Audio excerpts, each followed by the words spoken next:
get our message across to the people. Of course, we may not be like the big parties with their billboards everywhere, but the message we are going to pass across is going to be door to door, and the people will hear it. And the people will hear it. What matters most, because September 21st is just a few, much more. In what way? Could you try to make us understand, help us understand, some of the things that you're bringing on board? That, okay, if I get an opportunity to become the governor, these are the things, these are the planned programs and, actions that we are going to implement, in our own administration. Fine, thank you very much. So our plan hinges on three pillars. And there's a fourth one, which superintends over all of them. The first pillar is agriculture. The second pillar is industrialization. And the third one is infrastructure, which connects the industries and the farms. So if you want to be an efficient farmer, you have to have the right type of infrastructure, be it irrigation, be it farm roads, from the farm gates to the factories. And then you have to have the right infrastructure to ensure your factories are efficient, be it power, be it fiber optics, data highway, and also to get the goods from the factory to the airports or to the seaports. Yeah. So those are the three first pillars, but superintending over them, as I said, is the security situation, which without which we're joking. So you know what's going on in Nigeria today. It's a mess. There's security challenges, both at the national and the sub-national level. In Edo State today, in many other parts of Nigeria, you'll be scared to move from your secure place in the city to your village. Your fear of being kidnapped and being fed dry indomie for the next 3 weeks. So we would address that security problem head on. That's the most important priority for us. Why do we want to do that? Because if you pacify the state, if you open up the state to commerce and agricultural activities, people can go back to farm and stop this whole issue of food insecurity that we're facing right now. But also attract businesses. Like you see in Lagos, businesses have been moving from the Niger Delta and from other places into Lagos, which has significantly increased the IGR of Lagos State and has made it an oasis of peace. So we want to create another oasis of peace in the Niger Delta by addressing security. So broadly, those are my three main pillars. And, I can go into details, but those are my main three pillars. Oh, most definitely. We just have to, expatiate on some of these three main pillars that you mentioned. For instance, your campaign promises industrialization, which you mentioned, and economic development. But Edo State has actually, to be fair, struggled with high unemployment rate according to National Bureau of Statistics. So what specific industries do you plan to attract, and how will you create jobs for the youth? Okay, I'll come back to the specifics of the industries. But let me just say this. We as a country, specifically Edo State, we are largely an agrarian society. What do I mean? We are farmers, okay? So lots of people need to go back to the land. Because, I was hearing the news the other day, people now share yam and buy pieces of yam. That's unacceptable into this Nigeria. I didn't get that. People share yam? Yeah, if you go to the market now, they cut a yam tuber, right. They cut it into pieces, 10 pieces. That is not a new practice. Because it's a planting season, so people buy the head. The farmers actually come to mop up the yam, they buy the head, and then they leave the rest for it to be sold. So no, not just the head. No, not just the head. Now I'm talking about it being mainstream. Splitting the yam into tiny pieces, mainstream. It never used to be mainstream. Maybe some fringes, but now I'm talking of middle-class people buying pieces of yam. That's strange. But that's just one case. We all know. You agree with me that you stayed several years in the UK. It won't be, that wasn't the first time you'll be seeing something like that in the UK as well. No. Let's be honest. There is hunger in the land. You cannot pussyfoot about it. Yeah, you can say there's suffering. Yes, there's serious hunger in the land. But piecing yam to sell yam. That's just an example. Yes, I agree. That's an example. But it's worse than that. I've got people that I pay salary. I talk to them. I understand the suffering. We cannot pussyfoot about it, no matter what.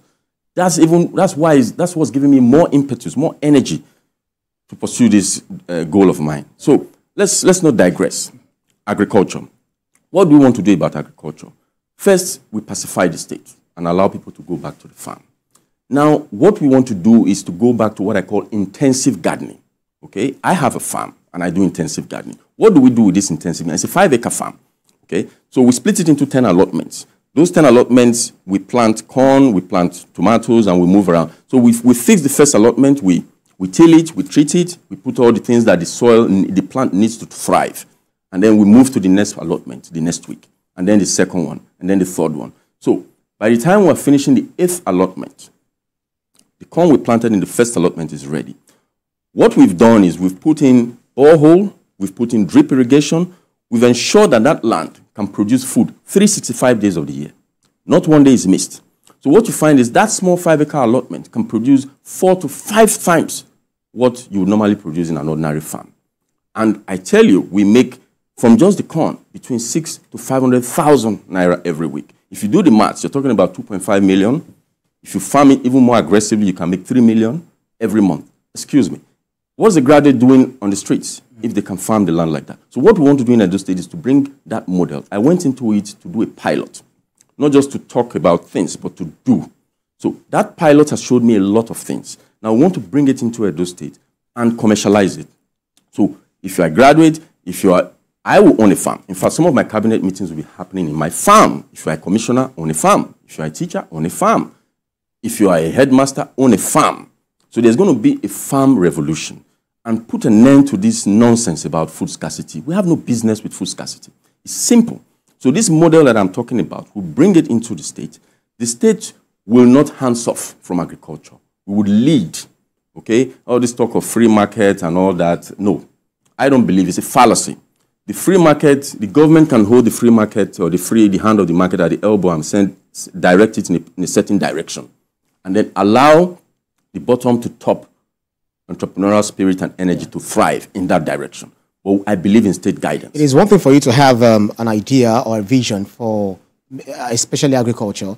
It's another thing for people to key into it, because currently not everyone wants to go back to farming, because one, they would say insecurity is also ravaging, the farmers, and they are not able to go to their farmlands and all of that. So, as the chief security officer of the state, talk about the incumbent governors, they're saying that they have little or nothing they can do to control the national police, and that's the reason why they're calling for state police. I'm not sure whether you're thinking, okay, if we have this laudable idea on the ground, how do we secure the lives and property of people, especially the farmers? Okay, I'll come to that question, but quickly, you asked a very important question. Why will people go back to the farm? Why would they not go? So there are issues why people might not want to go to farm. So we've looked at that, and we are ready to de-risk them. So number one, people don't have land access rights. Okay, even if they do, they are renting the land. So we're going to look at clever ways to create more tenure on those lands, 50, 30 years, so their lands can be collateralized and they can take a loan from a bank. And some of those loans, which take me to the next point, some of those loans will be government-backed. What do I mean by government-backed? So say Iromonsele, somewhere in the middle of Edo State, wants to take a loan, a ₦1 million loan to do a farm, based on the model we've shown. We would go to Zenith Bank and give what I call a credit guarantee scheme. Of course, after vetting Iromonsele, that he's a genuine farmer, he's not the type that wants to go and start driving Lexus the next day. Okay, so we'll do that in conjunction with the banks. After it's been vetted, we would give a credit guarantee to Iromonsele and then remove all the bottlenecks for him to farm productively and efficiently. For example, there's a need for credit.